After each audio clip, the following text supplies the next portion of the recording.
Pasemos al mensaje a la tarde de hoy, el cual hemos titulado Una presentación clara del Evangelio glorioso de nuestro Señor Jesucristo. Amén.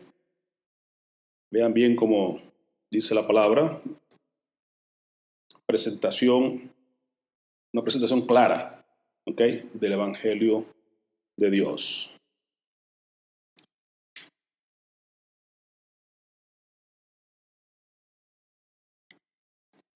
Y esto vamos a verlo en una porción muy conocida de todos nosotros, los evangelios, hablando del gran maestro de evangelismo, Cristo Jesús. Amén. En una ocasión se le presentó a él, en muchas ocasiones tuvo la oportunidad de presentar el evangelio, y esta es una de esas que hemos tomado para que reflexionemos un poquito y tomemos el método, ¿verdad?, de Jesús. Jesús fue claro ahora presentar el evangelio cuando la mujer samaritana y en otras oportunidades, pero esta ocasión quiero que tengamos presente la manera en que Jesús proclamó el evangelio y queremos aprender de él esta tarde. Lea conmigo el versículo 16 de Mateo 19. Juntos todos decimos: Entonces vino uno y le dijo: Maestro bueno, ¿qué bien haré para tener la vida eterna? Qué bella pregunta, ¿verdad que sí? Oremos. Padre, en el nombre de Jesús, te bendecimos, te agradecemos por tu palabra. Sabemos que de antemano hará la obra para la cual tú la vas a enviar, Señor. Que salgamos de este lugar diferente a como llegamos, henchidos de tu presencia, transformados y con un entrenamiento, por así decirlo, un recordatorio de cómo presentar el evangelio con claridad a toda persona que nos presente. Eso nos permite la oportunidad en esta semana y en adelante, sabiendo que el tiempo es corto ya y tenemos que estar más enfrascados y más puestos para el asunto tuyo, Señor. En el nombre de Jesús. Amén. Amén. Pueden sentarse, querido hermano. Así que es un evento muy interesante que encontramos acá a este hombre con una pregunta muy interesantísima, también delante de nuestro Señor Jesucristo en su tiempo terrenal, ¿verdad? Este hombre llega y pregunta: ¿cómo heredar la vida eterna? Una pregunta que no todo el mundo tiene, claro está, pero alguna persona usted se va a encontrar, y es interesante que usted tenga esto en mente, ¿no? La persona no viene buscando de Dios a menos que Dios le comience a provocar en su corazón el deseo, la nueva disposición de buscar de Dios. Si miramos, por ejemplo, la característica de los hombres de los tiempos actuales, por ejemplo, la palabra de Dios enseña que en los últimos tiempos habrá muchas personas que no tienen ningún interés por las cosas de Dios. Y los que tienen un poquito de interés, pues tienen comezón de oír, pero no la palabra, se van corriendo tras las fábulas y otras cosas. Si usted mira la característica que Pablo nos da en capítulo 3 de Romanos, encontramos que las personas, no hay ninguno bueno, y lo tomó de los salmos, así que no viene de los últimos tiempos de ahorita, no viene de los tiempos de Pablo, sino mucho antes. El salmista ya había dicho esto en el Salmo. En los Salmos aparece esta misma porción, donde dice exactamente que no hay ninguno bueno, no hay nadie que entienda a Dios. No hay nadie que esté inclinado a buscar las cosas de Dios, sino que la condición esencial de cada ser humano es la que traemos de Adán y Eva, del pecado. Cuando el pecado entró en el ser humano, nos alejamos de Dios, nos apartamos de Dios, perdimos la comunión con Dios, por lo cual Jesús dice que Él vino para buscar y salvar lo que se había perdido. ¿Qué se perdió? La comunión que teníamos en el huerto de Edén. Entonces, en esa condición, nadie busca por intención propia a Dios. Pero cuando usted hace por ahí, va a hacer evangelismo y comienza a hablar con las personas, hay una pregunta muy interesante que usted puede hacerle: ¿piensa en las cosas espirituales? ¿Has pensado en el cielo, en el infierno? ¿Has pensado para ver si la persona está ya buscando, está interesada, quiere saber? Lamentablemente hay gente que no quiere. Tú sabes que hay lugares, momentos en que la gente no quiere, aún en su misma condenación, no quieren. Yo he tenido la experiencia con personas que están muriendo de cáncer y les quiero hablar del evangelio y me dicen: no vengas con esas cosas de Cristo, no vengas con nada del evangelio, porque están enojados y entonces no quieren recibir a Jesús. No están en condiciones de eso. Pero hay personas que van a querer preguntarte: oye, dime algo, ¿por qué tú eres así? ¿Por qué tú te comportas así? ¿Por qué tú haces esto? ¿Por qué no vas allá? ¿Por qué no te vistes asado? O sea, vas a ver que alguien tiene interés en las cosas espirituales. Y ahí es que tienes que aprovechar y comenzar a conversar. Felipe no fue enviado ahí a aquel eunuco por casualidad. El Espíritu Santo lo mandó porque tenía ya alguien con quien estaba trabajando ya de antemano, y este hombre venía en su carruaje y venía leyendo el profeta Isaías. Le dice: júntate, pégate, dale, ahora es el tiempo. Y allá va Felipe, se junta con él y le dice, ¿entiendes lo que lees? No. Bueno, sí, hay que no explicar. Entonces comenzó desde la escritura donde estaba leyendo este hombre y le llevó entonces al evangelio. Así que tienes que ver dónde está la persona, en qué lugar se encuentra, perdido completamente o tiene interés por las cosas de Dios. Como bien Jesús decía, nadie viene a mí sino que el Padre lo trae. Así que usted tiene que tener en cuenta que la persona, para comenzar a tener un poquito de interés espiritual, es porque no porque está buscando de Dios, sino porque ya tú sabes entonces que Dios ya está obrando en esa persona. Ya Dios comenzó a activarlo, ya Dios comenzó a iluminarlo, ya Dios comenzó a inquietarlo, a buscar cosas de Dios. Entonces, ese es el tiempo que tú tienes que probar cómo está ese alma, si está ya listo para que tú le pongas más de lo que Dios quiere. Pero interesantemente, mucha gente tiene un concepto mal o errado en cuanto al evangelio, aun cuando quieren buscar. Así que no todo el que viene buscando con interés. Recuerde que mucha gente viene buscando a Jesús por los panes y los peces, y no porque Jesús era el que iba a dar vida eterna. Sí que hay de todo, ¿no? Hay mucha gente que no busca de Dios, la mayor parte de la gente. Hay unos pocos que buscan con un interés falso, con una motivación falsa, y habrá otros que vienen con sinceridad buscando de Dios. Y es que te corresponde a ti en ese discernimiento, ver dónde está la gente, cómo está, y entonces comenzar a poner y darle el evangelio glorioso del Señor. Vamos a ver cómo Jesús lo hizo. Es lo que creo que queremos revisar esta tarde. Porque realmente, ustedes deben tener cuidado, como dice el mismo Jesús, de no echar las perlas, los santos, tirarse a los perros. La gente que no quiere saber de Dios, no pierda su tiempo. Pero aquel que sí quiere, invierte en él. Como te digo, yo tengo este evangelismo que hacemos por internet, ¿ok? Y mucha gente sí, háblame más, por favor, no dejes de mandarme mensajes, por favor. Y te encuentras de vez en cuando que dice, elimíname de la lista, no quiero saber de eso, no me envíes más. ¿No? Pero los hay, son los menos, pero los hay. Pero me da gusto cada vez que alguien me dice, no puedo vivir sin eso, envíame más, quiero saber más. Y ves que se interesa y tú le mandas y le mandas, porque están buscando de Dios. De vez en cuando alguien te enfría, no quiero saber de eso, sí, quítame de ahí. Pero no importa, gracias a Dios, sigue orando y sigue invirtiendo en aquel que sí quiere que le envíes. Entonces, ¿dónde empezar con el evangelio? En ese lugar, donde se encuentra la persona. Y de ahí llevarlo a donde tú sabes que quiere decir, avanzar lo que sea un paso más cerca de Dios. Cuando hablo con personas alrededor de mi trabajo, siempre veo dónde están. Si están perdidos, les hablo del Señor. Si están apartados, les invito a regresar al Señor. Si ya conocen un poquito, les doy un poquito más para que busquen más de Dios. Y les animo. Entonces, busca manera de ver dónde se encuentra para ayudarlos a alcanzar el nivel que Dios quiere que lleven. Así que este hombre, en esta ocasión, se encuentra con Jesús. Jesús rodeado de sus discípulos y de todas las personas que le seguían. Y Mateo aquí nos narra este pasaje. Entonces vino uno y le dijo, maestro bueno. Qué clase de halago, ¿no? Maestro bueno, ¿qué bien haré para tener vida eterna? Una gran pregunta. Pero recuerde que Jesús le dice, ¿por qué me llamas bueno? Ninguno es bueno sino uno, Dios. Si le está halagando, le está buscando maestro bueno, ese maestro, y lo exalta como viene como queriendo, con salamería, viene como queriendo poner tropiezo delante de Cristo. Porque el proverbio dice, cuando alguien te habla con ese tipo de cosas, está poniendo tropiezo delante de ti, ¿verdad? Pero lo correcto aquí es que te entienda que Jesús lo corrige rápidamente, sabe que es bueno, solamente hay uno.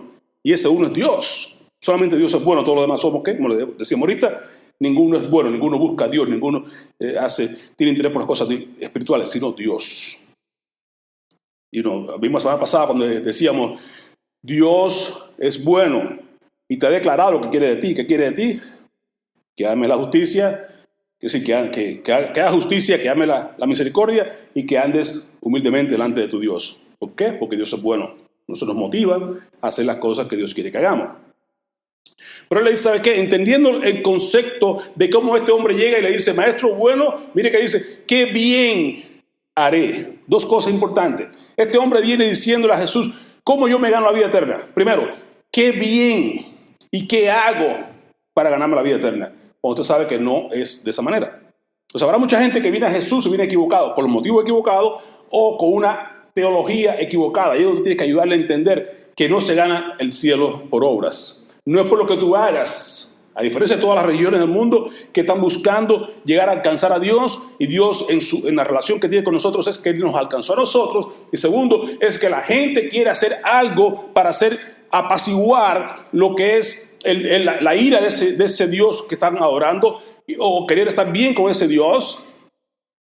Y con la cristiandad es diferente porque es algo que ya está hecho. Este hombre que fue los primeros misioneros allá en China, creo que Houston, ¿cómo que era? Se me pasa el nombre ahora. Taylor Houston. Él dijo lo siguiente, las cosas que Dios, cuando llamados de Dios, me doy cuenta de que lo que quiero hacer es imposible. Segundo, me doy cuenta de que es difícil. Primero, es difícil. Segundo, es imposible. Y tercero, me agrada saber de que ya está hecho. Si Dios te llama a hacer algo y dices, wow, Señor, no, eso es imposible. Oh, Señor, eso es difícil. Pero tú llegas a realización o te das cuenta de que ya está hecho. Entonces no hay nada imposible y no hay nada difícil. Amén. Por eso, en el Evangelio realmente no es qué yo puedo hacer para estar bien con mi Dios. En el Evangelio es recibir lo que ya está hecho. ¿Dónde lo cantamos ahorita? En la cruz. No es qué voy a hacer para estar bien con mi Dios. No es que voy a hacer para ganarme la vida eterna, sino que por lo que ya está hecho en la cruz del Calvario, yo solamente voy a recibir entonces el beneficio de ser creyente. Esa gente hay que ayudarle a entender que no es por obras que se va al cielo. No es porque alaben a Jesús, maestro bueno. Qué bien haré. Jesús le dijo, no. Bueno solamente hay uno. Pero bueno, si quieres entrar en ese tema, vamos por ese tema. Entonces tú ves a la gente donde está y los lleva a donde tú quieres que esté. Jesús con la mujer samaritana igual, les habló en su condición. ¿Qué están buscando? Hablemos de espiritualidad. Hablemos de los maridos que tienes contigo. Vamos a ver. Y lo fue llevando del lugar que estaba donde él quería que fuera. ¿Ok? Y aquí dice, bueno, ¿tú quieres hablar de obras? Vamos a hablar de obras. Guarda los mandamientos. Si quieres entrar en la vida, dice, ninguno es bueno sino Dios. Pero si quieres entrar en la vida, guarda los mandamientos. Gran pregunta, Jesús, buen challenge. Porque tú sabes que realmente ninguno puede guardar los mandamientos, todos, hemos hablado de eso otras veces, son 10 mandamientos, si hay 600 y tantos, 13, pero 10 mandamientos no es posible. 2, aún todavía cuando resume Jesús a 2, amarás a Dios tu Dios con toda tu mente, tu alma, tu corazón y tus fuerzas, ama a tu prójimo como a ti mismo. Aún esos 2 no podemos cumplirlos todos. Entonces, estamos de acuerdo que nadie cumple todos los mandamientos, ni siquiera uno que otro podemos hacer, pero cuando violamos alguno que otro, pues ya dice Santiago, si usted falla en uno, falló en todos. Y este hombre se la da de sabio, le dice a Jesús, bueno, ¿cuáles mandamientos? ¿Cuáles? Jesús le dijo, bueno, que tú sabes que están escritos, no matarás, no adulterarás, no hurtarás, no dirás falso testimonio, honra a tu padre y a tu madre. En realidad, le estaba mencionando la segunda parte de los 10 mandamientos, ¿sabes? Son 10 mandamientos, 4 con respecto a Dios. Ok, no tendrás Dios sea ajeno, guardarás el sábado, no dirás falso testimonio, es decir, no tomarás el nombre de Dios en vano, no te harás imágenes. Sí, hablando de Dios, los primeros 4 mandamientos. Los otros 6 mandamientos son estos. Amar a tu prójimo como a ti mismo. ¿Cómo? Tomas a tu prójimo cuando tú no adulteras, cuando tú no codicias, cuando tú no matas, cuando tú no robas. Eso es. En un resumen, amarás a tu prójimo como a ti mismo. Y hasta ahí pensaría el hombre que había pasado la prueba. Dice, yo he guardado todo eso. ¿Qué responde él? ¿Verdad? Pero he guardado todo. Pero entiende la condición en que estamos. Tenemos que entender que para nosotros llegar a presentar el Evangelio de forma clara, hay que hacer que la gente se encuentre, se dé cuenta dónde está en su condición de perdido, en su condición de destituido, en su condición de bancarrota, en su condición de muerte, para poder entender la bendición de la buena noticia. La noticia no es buena a menos que tú reconozcas que estás mal sin ella. Nadie aprecia la salud como tú y yo, como estamos tan enfermos, que cuando nos enfermamos. Que cuánta falta más estar sano. Pero cuando estás sano, tú corres y saltas y no te das cuenta que la das por garantizada. Pero cuando te enfermas, dices, wow, necesito la salud. Y cuando te la devuelves, tú la aprecias más porque recibiste la salud de vuelta. Entonces tiene que la gente saber cómo está en su condición para poder recibir y apreciar la salvación que mucha gente no aprecia correctamente porque no ha estado quizás en la forma de entender cómo se presenta el Evangelio correctamente. Desde que estés perdido primeramente para que puedas apreciar y puedas vivir conforme a la bendición que tú has recibido. Hay 3 cosas que usted vea conmigo rapidito. Una es que debemos reconocer nuestra condición de que estábamos destituidos, estábamos separados, estábamos alejados de Dios. Resumiendo en capítulo 3 de Romanos, dice el 19, pero sabemos que todo lo que la ley dice, Porque hay muchas hasta 18, crea que las personas no tienen interés de Dios, no buscan de Dios, nadie quiere saber. Y el 18 termina diciendo sencillamente lo clave: no tienen temor de Dios. Eso vamos a ver la semana que viene. No tienen temor de Dios. Pero entonces dice 19, sabemos que todo esto, la ley la dice porque a los que están bajo la ley, para que toda boca se cierre y todo el mundo quede bajo el juicio de Dios. Aquí está resumiendo Pablo, terminando la primera parte, 1, 2 y 3 de los tres primeros capítulos de Romanos, que habla de la condición de los gentiles y de los judíos, y aquí de todo el mundo. Todos estamos bajo la ley, no bajo la ley, pero bajo el juicio de Dios. Dice claramente, ya que por las obras de la ley, ¿qué haré? ¿Qué bien haré? Por las obras de la ley, ningún ser humano será justificado delante de él. Porque por medio de la ley es solamente el conocimiento del pecado, dice Pablo. Yo no hubiera sabido qué es codiciar si no la ley no me dice no codicies. Yo no sabría qué es no mientas si la ley no me dice no mientes. Y así, la ley me da conocimiento, me ayuda a entender. La ley es buena, es de Dios, porque me despierta, me enseña lo que está mal, me enseña que necesito un Salvador, me enseña que debo buscar de Dios. Debo reconocer que estamos muertos. La persona en su condición dice, no tengo salvación, estoy perdido. Ahí es que entonces Dios obra contigo. Dios espera muchas veces que tú llegues al punto de que ya no das más para entonces actuar. Recuerda aquella ocasión cuando los discípulos que Jesús se va a la montaña a orar por ellos. Ellos se van en el mar de Galilea y van allá a medianoche. Ellos estaban remando y el viento contrario y estaban pasando trabajo y dificultades. Jesús estaba mirando, estaba ahí arriba en la montaña orando por ellos y sabía todo. Y al ver lo que ya estaban ahí, que ya daban más, que ya estaban al final de su fuerza, que pensaban que perecían, ahí que viene Jesús y aparece caminando sobre las aguas, a rescate. ¿Cuándo? Cuando ya tú estás al fondo, cuando estás ya a punto de tirar la toalla, ahí viene Dios a rescate. Estábamos muertos, sigue siendo Romanos 3, por cuanto todos pecaron, están destituidos de la gloria de Dios. Y Efesios 2:1 nos habla entonces de esta condición de muerto, Y Él os dio vida a vosotros cuando estabais muertos en vuestros delitos y pecados. ¿Cuándo nos dio vida? Cuando estábamos en la condición de muertos. Estábamos muertos en nuestros delitos y pecados. Y Dios nos dio vida cuando estábamos allí muertos en nuestros delitos y pecados. En los cuales anduvisteis en otro tiempo, siguiendo la corriente de este mundo conforme al príncipe de la potestad del aire, el espíritu que ahora opera en los hijos de desobediencia. ¿Qué más dice? Debemos reconocer nuestra condición de que estamos en bancarrota.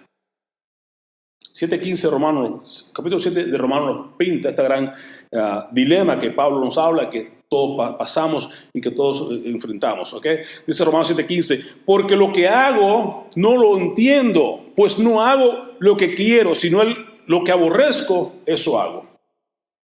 Dilema, está atrapado en ese dilema. Pablo acá decía, ¿sabes qué? No sé qué hacer. Y reconocía claramente en su versículo 18 clásico de capítulo 7, yo sé que en mi carne, no mora el bien.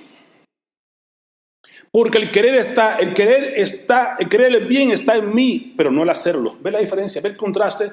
Yo me deleito en la palabra de Dios, yo quiero hacer el bien, pero por causa del pecado que está en mí, por causa de mi carne, no hay nada bueno, sale nada más que lo que no quiero hacer. Hago lo contrario. Entonces se siente Pablo en este dilema. Llega al punto de decir, miserable de mí, dice, no entiendo, me siento que no puedo resolver mi problema. Mientras la gente no tenga esa condición, o no reconozca su condición, no podrá ver entonces la necesidad de un Salvador. Sigue diciendo en el versículo 19, porque no hago el bien que quiero, sino el mal que no quiero, eso hago. Y dice luego, y si hago lo que no quiero, ya no lo hago yo, sino el pecado que mora en mí. Tiene que reconocer que hay un pecado en ti, que hay una semilla, una simiente mala que vino desde Adán, que nos hace hacer las cosas que hacemos, aun cuando no queremos hacerlas. Es el pecado que mora en nosotros. Por último, debemos reconocer que estamos en bancarrota.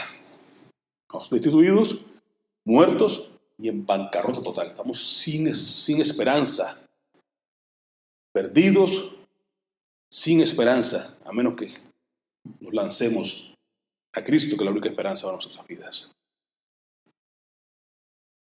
Jesús fue claro, cuando comenzó el primer sermón el sermón del monte, el primer sermón que Jesús expresó, el más largo y más importante de toda la Biblia, está aquí y nos comienza diciendo una escalera de cosas.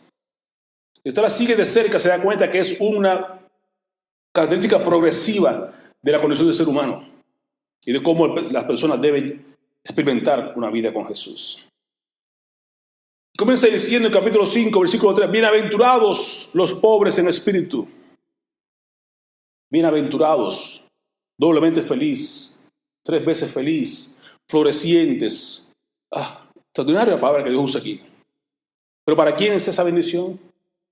Para los pobres en espíritu. No los pobres que no tengan dinero, es para todo el mundo, sino en el sentido espiritual. Que tú reconozcas tu necesidad espiritual. Estoy en bancarrota. Mi vida no tiene sentido a menos que haya un milagro. Y ese milagro viene del cielo. Estoy en necesidad. Estoy como un menesteroso. Estoy acabado. Cuando la persona llega a ese punto, ahí es que Dios se glorifica. Dice, porque de ellos, de la persona que se tira al piso, la persona que se humilla, la persona que reconoce que no es nada delante de Dios, que si no Dios no hace una intervención divina, no hay salvación para esa persona. Entonces dice, de ellos es el reino de los cielos. Al punto que cuando tienes esa condición, tú lo próximo que sigue es lo siguiente, bienaventurados los que lloran porque recibirán consolación.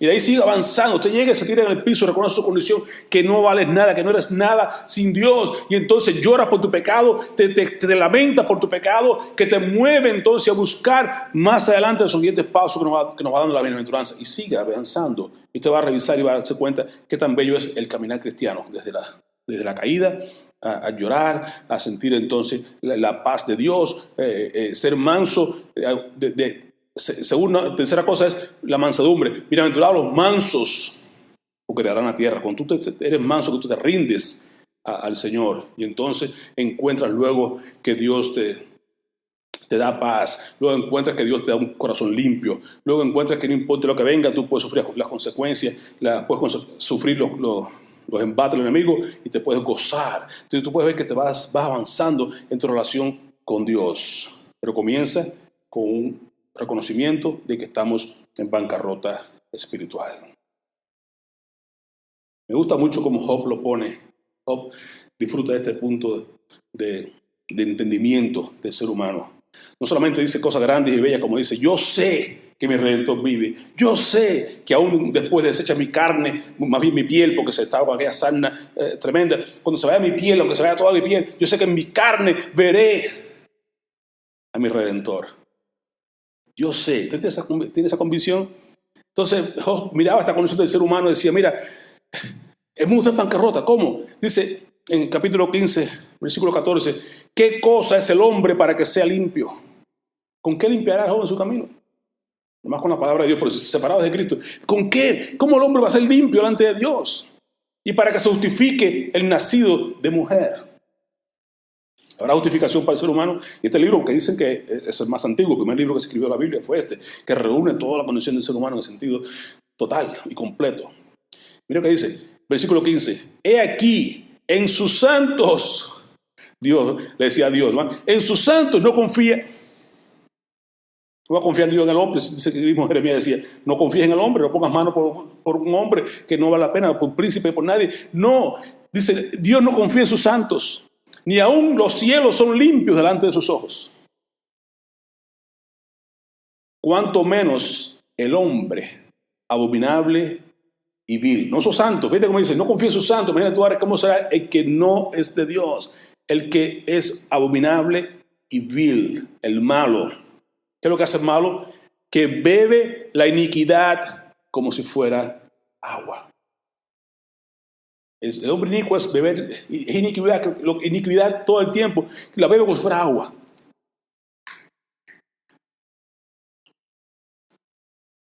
Pero gracias sean dadas a Dios, ¿verdad? Vio Pablo en su condición que decía, ¿sabes qué? Estoy atrapado. Estoy que no doy más. No entiendo lo que pasa conmigo. Miserable de mí, que me librará de este cuerpo de muerte. Pero decía, gracias doy a Jesús. Hay solución, hermano. Pero hay que ayudar a la gente a entender su condición primero, para luego encontrar la solución a su problema. La solución que cantábamos ahorita, en la cruz. Allí que vi, entonces por primera vez vi la luz y las manchas de mi cuerpo, de mi alma, yo la vi. Fue allí por fe, lo vi a Jesús y siempre feliz con él seré. 3:21 dice, pero ahora, si nos hablaba entonces que el ser humano está destituido de la gloria de Dios, que está separado de Dios, que está perdido toda la cuestión, pero dice, pero ahora, aparte de la ley, se ha manifestado la justicia de Dios, testificada por la ley y por los profetas. La justicia de Dios que es por medio de la fe en Jesucristo, para todos los que creen en Él. Porque no hay diferencia. Todo el que ve que crea en Él, no importa qué, para que todo aquel que en Él cree no se pierda, mas tenga vida eterna. Siendo justificados gratuitamente por su gracia, mediante la redención que es en Cristo Jesús, a quien Dios puso como propiciación, como el único medio, propiciación por medio de la fe en su sangre, para manifestar su justicia a causa de haber pasado por alto en su paciencia los pecados pasados. ¡Qué bendición! Propiciación, tomó mi lugar, hizo Dios una gestión para que yo no recibiera la justicia de Dios. Puso a Jesús y Él tomó todos mis pecados y por tanto Dios derramó su ira sobre su Hijo Jesús. Así de esa manera yo no tengo que recibir esa justicia, lo que recibo es la paz de Dios, que recibo la bendición de vida eterna, lo que recibo es estar reconciliado con Dios a través de la obra de Jesús, por medio de la fe en la sangre que Él derramó allí en la cruz del Calvario. La solución es una sola para el mundo perdido, la cruz de Cristo. Eso Pablo decía, no solamente, ¿quién me librará de este cuerpo de muerte? Gracias Dios a Jesús. Y luego comienza, no se queda en versículos capítulo 6, sino que salta el capítulo 8. Por tanto dice, ahora pues, ninguna condenación hay para los que estamos en Cristo Jesús. Los que no andan conforme a la carne, sino conforme al Espíritu. Porque esta ley que hablaba ahorita en Romanos 3, la ley del Espíritu de vida en Cristo Jesús me ha librado de la ley del pecado y de la muerte. ¿Por qué estamos bien ahorita? Porque hemos sido libres de la ley del pecado, de la ley de la muerte, pero entonces ahora tenemos una ley nueva, que es la ley en la fe de Jesús. En la fe en Jesús. Efesios 2, como dice Efesios 2:1, que estábamos muertos en nuestros delitos y pecados, corriendo la misma suerte que todos los demás, en la misma dirección que el resto del mundo, siguiendo la voluntad de nuestra carne, la voluntad del príncipe de las tinieblas. Sigue más adelante el versículo 4 y 5, pero Dios, la gran diferencia. Estábamos allá, pero Dios, ¿ven? La condición que teníamos, muerto, pero Dios nos dio vida juntamente con Él cuando estábamos muertos en nuestros delitos y pecados. Aún estando nosotros muertos en pecados, nos dio vida juntamente con Cristo. Por gracia sois salvos. Y ahora, juntamente con Él, nos resucitó y asimismo nos hizo sentar en los lugares celestiales con Cristo Jesús. La solución al problema del ser humano, a la separación, a la muerte eterna, es la cruz de Cristo. Es lo que hace que podamos pasar de un lado al otro, pasar de esa condición de pecado, de muerte, de bancarrota, de destituido, de separación, a una vida ahora de comunión con Dios. Cristo, tiene que proclamar la cruz de Cristo, hermano. Pero no solamente lleve la cruz, primero lleve donde está la persona que entiende su condición, darle la solución. ¿Estás enfermo? Aquí está la solución para que pueda entonces apreciar lo que ha recibido de Dios. Nuestra confianza debe estar solamente en Cristo. Volviendo al joven rico, al joven que llegó y le preguntó al maestro bueno, ¿qué bien haré? Lo bien que tienes que hacer es creer, nada más que eso. Le preguntaron a Jesús en otra ocasión, los discípulos, ¿qué debemos hacer para creer? La obra que hay que hacer es creer, no hay otra. Ya todo está hecho. Mateo 19:20. El joven le dijo, todo esto he guardado desde mi juventud. ¿Qué más me falta? Jesús le dijo, si quieres ser perfecto, anda, vende lo que tienes, dalo a los pobres y tendrás tesoro en el cielo. Entonces ven y sígueme. ¿Se dan cuenta? ¿Qué bien haré? Bueno, él decía, si quieres hacer bien, haz los mandamientos. No, yo lo he cumplido. Jesús no discutió con él, sabía que Pamplina, que no estaba realmente como él decía que había cumplido todo con su corazón. Pero te falta algo. ¿Qué te falta? Soltar esa garra que tiene de lo material. Lo material no es malo en sí, es como el dinero, no es malo. El amor al dinero es malo. Las propiedades, el tener bienes que Dios te dé, dice la palabra de Dios que los da toda en abundancia. ¿Para qué? Para que lo disfrutemos. No hay nada de tener posesiones. Lo malo es ser poseído por las posesiones. Y este joven tenía ese problema. Jesús decía, está mirando su corazón, que lo que tienes contigo dentro de tu corazón es que estás aferrado, estás poseído por esas posesiones. Suéltalo, vende lo que tienes, dáselo a los pobres, olvídate de eso, ven, sígueme. Cuando Pedro hizo aquella gran pesca maravillosa, milagrosa que Jesús le mostró en el capítulo 5 de Lucas, le dice, sígueme. Pedro no se puso ni a contar los peces, ni a veces si vendía aquello para ver si hacía algo, dejaba la familia con algo. No. ¿Qué hizo Pedro? Soltó al instante las redes y siguió al maestro. Con una gran bendición, la soltó y se fue y siguió al maestro. Este hombre dice, vende lo que tienes, sígueme. ¿Y crees que? No, está tan poseído que dijo, oyendo el joven esta palabra, se fue triste. ¿Por qué? Porque tenía muchas posesiones. Y no es el hecho de las posesiones, como digo, sino ser poseído por posesiones. Cuando tu confianza está en las posesiones y no en Jesús, no puedes entrar al cielo. Tu confianza está en el trabajo y no en Jesús, no puedes entrar al cielo. Como dice, tú pones las manos en el arado y miras para atrás, pues ya no estás. Dios no es mi discípulo. Entonces Jesús lo que está haciendo es que tú pongas tu confianza completamente en Él. Tu dependencia de salud, tu dependencia de todo debe estar en Jesús y no en las cosas que te ponen, donde tú pones tu confianza y tu fe. En las finanzas, en el trabajo, en la iglesia, que te salve la iglesia. La iglesia no salva, tu relación con Dios es la que te salva. Que vengas a la iglesia todos los días, que hagas esto, no es lo que tú hagas, no son las obras, es creer en Jesús. Creer. Y a cualquiera le pasa, ¿no? Cualquiera tiene un momento de poca fe, cualquiera tiene un momento que le falla la fe, pero mantenga la fe, mantenga. En el caso, por ejemplo, de Tomás pasó la historia como que el incrédulo. ¿Por qué? Porque si no ve a Jesús, si no me meto mi dedo en su llaga, si no meto mi mano en el costado, no voy a creer en Él. Pasó la historia como un incrédulo. Pero luego cuando lo vio, ¿qué hizo? Cayó de rodillas. Dios mío, Señor mío. Entonces sí lo reconoció.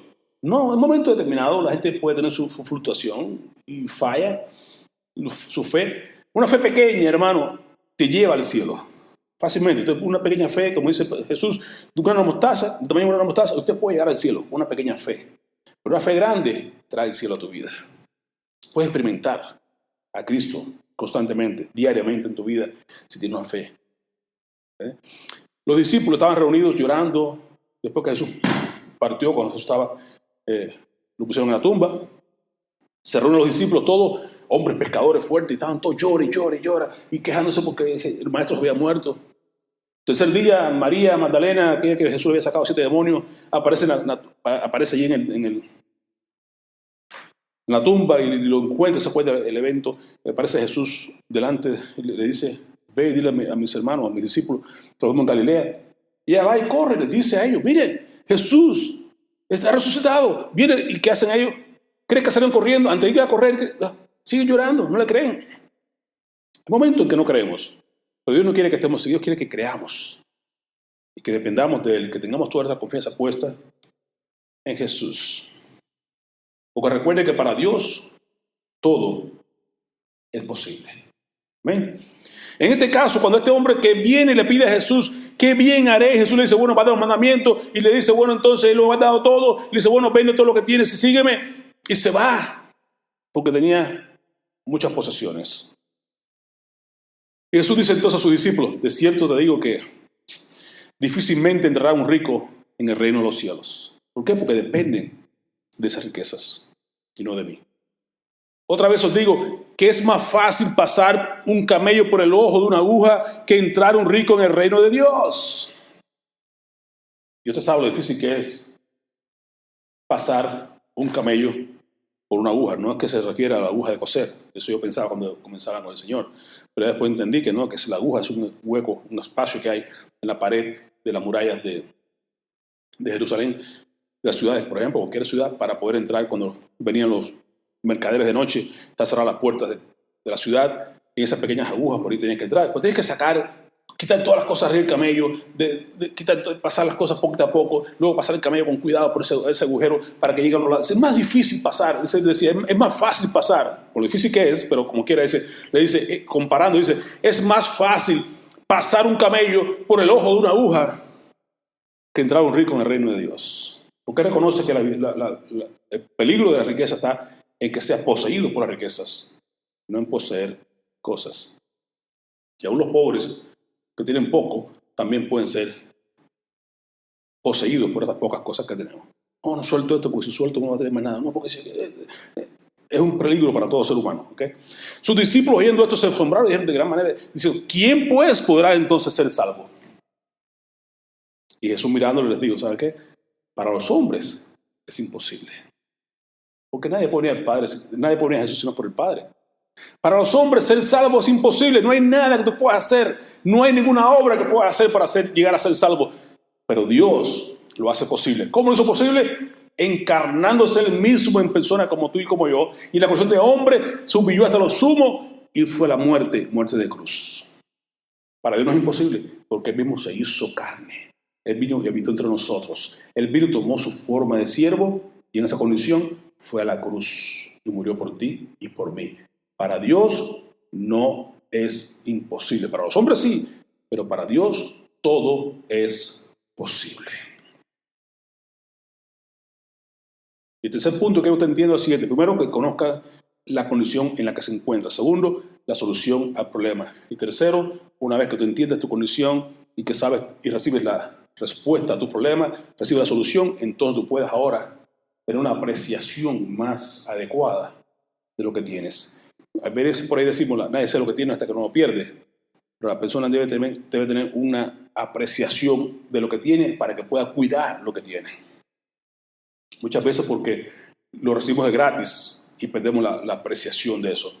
Y por eso decimos siempre la gracia, el regalo de la vida eterna es gratis. Es gratis, pero no fue barato. Costó precio de sangre. Es free, but it's not cheap. Costó muchísimo. Aprecia lo que tienes para que puedas entonces dar lo que, como los discípulos al principio también no entendían, pero cuando entendieron lo que habían recibido fueron capaces de ir hasta la muerte, de ser aserrados, de ser cortados, de ser apedreados, todo por causa del evangelio, porque entendieron lo que tenían en sus manos. Y se verá mucho más adelante cuando la gente cuando comienza las persecuciones y las cuestiones, sabe quiénes realmente son de Dios, quiénes no, quiénes están dispuestos a morir, quiénes no, quiénes después puede ser la marca de la bestia y quiénes no. Ahí se verá quiénes realmente son de Cristo. Los que han creído, los que han entendido el valor que tiene ser creyente. Ahora todavía es fácil creer, como quiera, no viene mucha gente a creer. Y muchas veces la gente llega, se monta y se baja como si fuera ir a un avión, montarse por una puerta y bajarse por la otra. Y no es así. Creer en Cristo es para toda la vida. Él se dio todo y pide de nosotros que nos demos todo para todo el tiempo. Cuando nuestra condición y el precio de la salvación cambiará nuestra apreciación por el Evangelio. 2 Corintios 5:14 dice, porque el amor de Dios, el amor de Cristo, nos constriñe, nos impulsa, nos motiva, nos da la capacidad de pensando esto, de que si uno murió por todos, luego todos murieron. Así como en Adán todos morimos, Cristo murió también por nosotros, pero no se quedó ahí, sino que se levantó. Por tanto, y por todos murió, para que los que viven, tú y yo ahora que vivimos, ya no vivan para sí, sino para aquel que murió y resucitó por ellos. Ese amor que Cristo nos derramó en nuestros corazones nos impulsa, nos ayuda a vivir para Él porque Él murió por nosotros. Apreciando el Salvador o la salvación que tenemos, debemos hacerlo por dos maneras principales. Lo apreciamos bien por agradecimiento o por temor. Cualquiera que sea, no importa. Decía Adrián Royo, yo quisiera asustarle tanto a usted, que se asuste tanto con el infierno, que corra la salvación. De cualquier manera, ya sea que usted es agradecido por lo que Dios ha hecho por ti, gloria a Dios, o que tengas temor y miedo y corras, pero que vengas y corras al Señor, no hay de otra. Entonces la motivación, lo que te permite a ti apreciar la salvación es ya sea por agradecimiento o por temor. Cualquiera que sea, no importa, pero que vengas y que lo aprecies. Por agradecimiento, bueno, Romanos 12:1 nos dice Pablo, os ruego, hermanos, os ruego, te ruega, te pide, se tira en el piso, te dice, ¿sabes qué? Con lágrimas te pido que te vuelvas a Dios. Dice Pablo, hermano, os ruego por las misericordias de Dios, que son muchas, que son nuevas cada mañana. Te ruego por la misericordia de Dios, por lo que Dios estuvo contigo, que no te permitió ir al infierno y que tomó tu lugar. Te ruego por ese trabajo, por esa obra tan grande en la cruz, que presentéis vuestros cuerpos en sacrificio vivo, santo y agradable a Dios, que es vuestro culto racional. Lo que tú y yo hacemos, lo racional, lo normal, lo lógico que debemos hacer es entregar nuestros cuerpos. No nos pide si quiere que muramos, sí que muramos al yo, pero que vivamos para Él. Para aquel que murió por nosotros, que presentemos nuestro cuerpo en sacrificio vivo, santo, apartado de todas las cosas de este mundo, de no mancharnos con las cosas de este mundo, y agradable a Dios, que es lo que normalmente se debe hacer para con Dios. Y no dejarnos conformar, no dejarnos empujar por este mundo, no moldearnos a este mundo, sino transformarnos por medio de la renovación de nuestro entendimiento, que renovemos nuestra mente y que lleguemos a comprobar cuál es la buena voluntad de Dios, que es agradable y que es perfecta. Entonces, ¿por qué nos renovamos? ¿Por qué nos transformamos? ¿Por qué dejamos por qué corremos y huimos del mundo? ¿Por qué no nos vamos a seguir en la misma corriente del mundo? Por agradecimiento a que Dios, en sus misericordias que nos alcanzó y que son nuevas cada mañana, nos motivan a vivir de esa manera. Si no es suficiente para ti estar agradecido con Dios, mira la cruz cada rato. Tienes que mirar ahí lo que pasó en esa cruz. Y ver su sangre, y ver su cuerpo ensangrentado y golpeado. Y de vez en cuando mírate esa película de La Pasión de Cristo, lo que sea, pero lee los evangelios, pero busca mirar y meterte ahí de lleno y querer ver a Jesús, lo que pasó para que tú y yo tuviéramos vida eterna. Apreciarás un poquitico la salvación que Dios nos ha dado. Si no es suficiente, por temor, al menos por temor, agradecimiento o temor, pero busca apreciar el evangelio. Hebreo 10:26 nos dice, porque si pecáremos voluntariamente después de haber recibido el conocimiento de la verdad, ya no queda más sacrificio por los pecados. Es uno para siempre. Cristo en la cruz pagó una vez por todas. Dijo en Juan 19:30, consumado es. Se cumplió la obra, ya no hay más. Pero si tú pecas después que tú conociste tu condición y sabes la solución y la recibiste y fuiste iluminado y fuiste lleno de la verdad de Dios y conociste todo, y ahora encima de eso te olvidas y vas y sigues pecando deliberadamente, voluntariamente, no es que tú peques o dejes de pecar, no es que tú no eres completamente santo al punto de vista que no peques aquí y allá, pero dice que no practiques el pecado, la marca que nos dice primera de Juan, que los que son de Dios no practican el pecado. Sino que uno peca y se cae, se arrepiente, confiesa y se restaura y sigue adelante. No que va voluntariamente buscando estar permaneciendo en el pecado. Porque si esta cosa ocurre, dice así, no queda más sacrificio por los pecados. Segundo, que lo único que queda es una horrenda expectación de juicio y hervor de fuego que ha de devorar a los adversarios. El que viola la ley de Moisés por el testimonio de 2 o de 3 testigos muere irremisiblemente. Sigue diciendo el versículo 29. ¿Cuánto mayor castigo pensáis que merecerá el que pisoteare, hablando voluntariamente, al Hijo de Dios y tuviere por inmunda la sangre del pacto en la cual fue santificado? E hiciere entonces ofende ahora al Espíritu de gracia que Dios derramó sobre ti para salvación. Pues conocemos, dice Pablo, conocemos al que dijo, mía es la venganza, yo daré el pago, dice el Señor, y otra vez, Él juzgará a su pueblo. Dice 31, horrenda cosa es caer en manos del Dios vivo. Horrenda. Dios vivo, pero está listo allí Ya el juicio fue sobre Cristo. Entonces, si no aceptas eso y no quieres ese juicio sobre Cristo, no te quedará más que recibir tú el juicio por tu pecado, porque tú eres pecador. Alguien tiene que pagar por eso. O pagas tú o paga Cristo. Cristo pagó, yo recibo su perdón. Yo no quiero esa salvación, no quiero ese pago. Tengo que pagar yo. Y si horrenda cosa caer en manos de Dios, y ve a Jesús, lo que Jesús padeció por causa de la humanidad, ¿cuánto más padeceremos nosotros por nuestro pecado si no estamos cubiertos por la gracia de Dios, por la misericordia de Dios? Si no vamos por la provisión de Dios, tenemos que enfrentarnos cara a cara con Dios, con nuestro pecado. ¿Cómo vamos a pagar con eso? ¿Con qué pagaré? ¿Se acuerdan? ¿Con qué pagaré a Dios por lo que ha hecho por nosotros? En cuarto lugar, hermano, hemos sido salvados con un propósito eterno. La condición en que estábamos, la solución, Cristo Jesús, apreciar esa salvación por agradecimiento o por temor, y luego entender que tenemos una salvación que ha sido preparada con un propósito eterno. ¿Para qué me ha salvado? ¿Para qué me sacó de allá de la condición en que estaba separado, destituido, muerto, sin esperanza, sin nada, sin ayuda, y me ha salvado, me ha dado esa misericordia, me ha alcanzado, me ha dicho, ¿verdad?, que aprecia, como dice Pablo en Hebreos 2, que no descuidemos esa salvación tan grande que Dios nos ha dado, no la descuidemos, sino que la cuidemos con temor y temblor. Ahí a Filipenses nos dice aquí que ahora, ¿para qué me ha salvado? Con un propósito eterno. 2 Corintios 5:17 dice, de modo que si alguno está en Cristo, nueva criatura es. Las cosas viejas pasaron, y aquí todas son hechas nuevas. ¿Qué es lo nuevo? Todo, tu forma de hablar, de vestirte, tu carácter, todo. Como decías, Shakespeare, ser o no ser, esa es la cuestión. Primero es ser y luego es hacer. ¿Ok? Usted no puede hacer a menos que vaya en correspondencia con el ser. ¿Por qué es importante que usted entienda eso? Porque mucha gente hace cosas que no van en correspondencia con su carácter, con su naturaleza.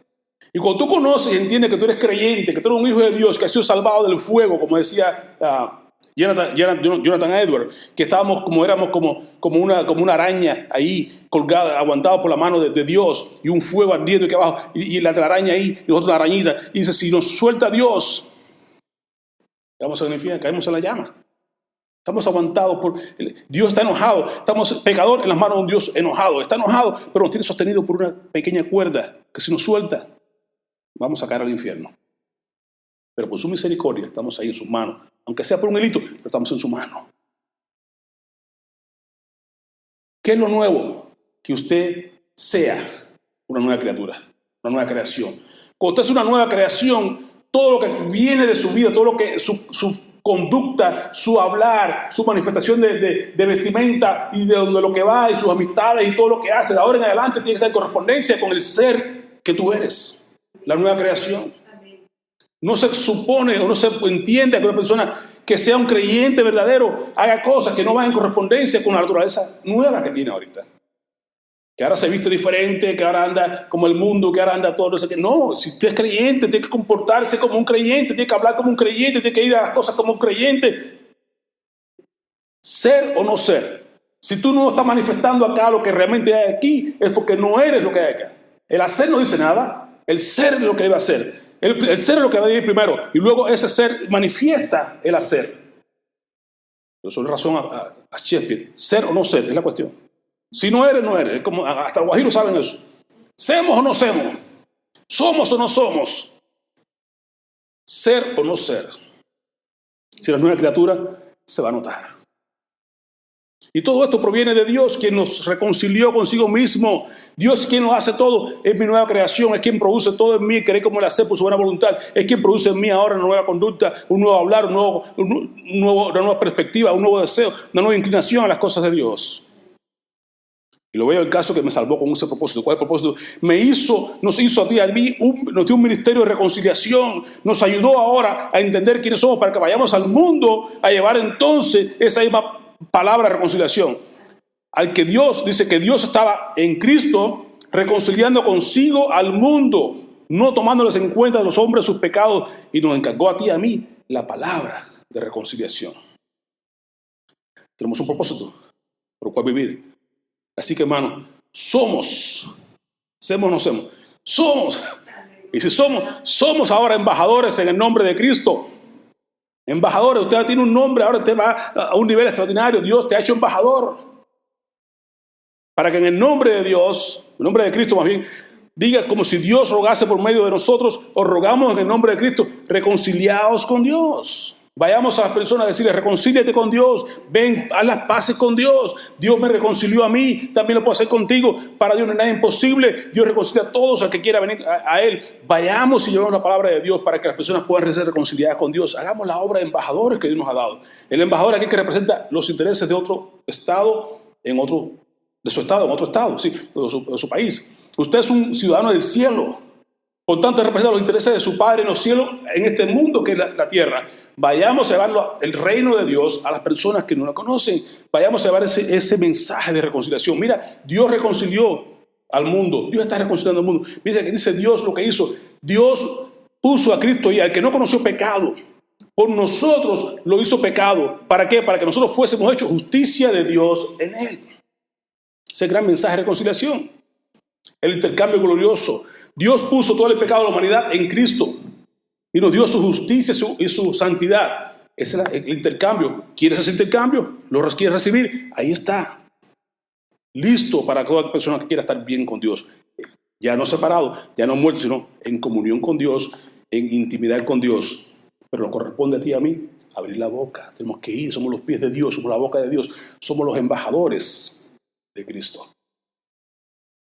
Nos tomó allá en el pozo cenagoso, nos puso sobre la roca, nos dio una nueva canción, una nueva forma de hablar y una nueva visión. Ahora eres un embajador. Id al mundo y predicad. Ve y dilo a las montañas. Ve y sale a alcanzar el mundo perdido, a llevar mensaje de reconciliación. Amén.